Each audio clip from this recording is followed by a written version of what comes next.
Lorsqu'une entreprise veut engager de nouvelles unités, elle procède à ce qu'on appelle l'offre d'emploi.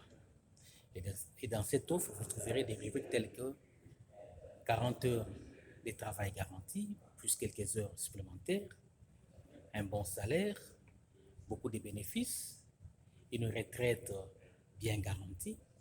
Et parfois, dans certains cas, on vous offre même une voiture et une maison. N'est-ce pas?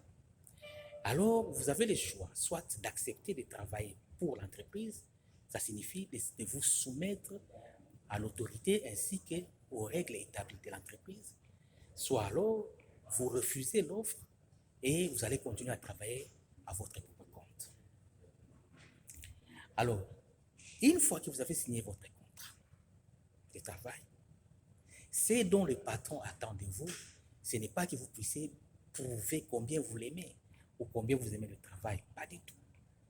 Ce dont il attend de vous, c'est de pouvoir montrer que vous êtes venu dans cette entreprise pour durer le plus longtemps possible, pour faire votre carrière à travers votre ponctualité, votre présence tous les jours dans le travail et la qualité de votre production que vous donnez pour le travail. C'est comme ça que ça se fait. Et pendant le travail, toutes sanctions qui peuvent être prises au moment du travail, c'est des prérogatives exclusives du patron, la personne même qui vous a engagé. Et vous, en tant que travailleur, vous n'avez pas qualité de pouvoir prendre une quelconque mesure contre votre chef. Vous n'avez pas qualité. C'est exactement ce qui se passe en ce qui concerne les relations humaines.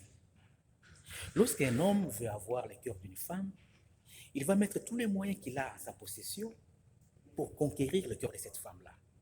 C'est en termes d'énergie, en termes de moyens financiers et même en termes de relations humaines. Par exemple, il vous fera beaucoup de cadeaux, parfois même au prix de l'endettement. Vous comprenez? Il va chercher à pouvoir sympathiser avec les amis de la femme, tout ceci pour augmenter son influence d'action. Il va même accepter de pouvoir payer la totalité de la dot sans même discuter. Tout ceci, c'est pour avoir la femme. Et la femme a le choix, soit d'accepter l'offre de l'homme, cela sous-entend de se soumettre maintenant à la volonté ou soit aux règles qui seront établies par l'homme dans le foyer, ou alors de ne pas accepter la main de l'homme, ça signifie de ne se soumettre à personne et de vivre seul. C'est comme ça que ça se fait. Alors, une fois dans le foyer, ça signifie que l'homme a atteint son but. Il n'a plus à prouver à la femme qu'elle l'aime. Non, pas du tout. Il n'a plus à prouver à la femme qu'elle l'aime. Il a atteint son but. Pendant les fiançailles, l'homme s'est comporté comme un conquérant, un demandeur.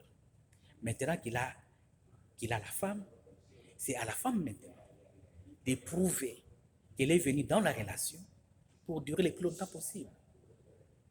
Pas pour répartir des mains.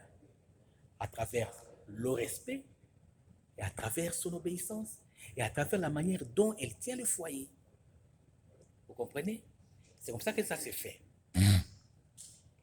Pendant le fiançailles, pendant la conquête, l'homme se comporte, ou soit l'homme accepte toutes les caprices de la femme.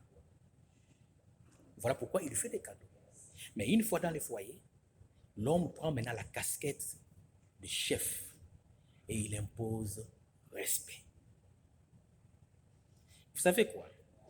Tous les hommes à travers le monde, quelle que soit leur culture, ils se comportent de cette manière. Pourquoi? Parce qu'ils sont naturellement nés chefs et ils imposent le respect parce que cette attribution leur a été donnée directement par Dieu. Vous voulez que votre relation puisse perdurer dans le temps?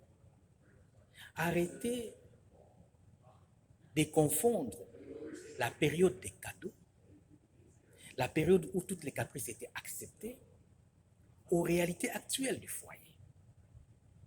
Voilà ce qui se passe. Voilà pourquoi beaucoup de femmes sont dans la confusion et commettent beaucoup d'erreurs, des choix. Le foyer a ses réalités. La période de conquête aussi est une autre chose.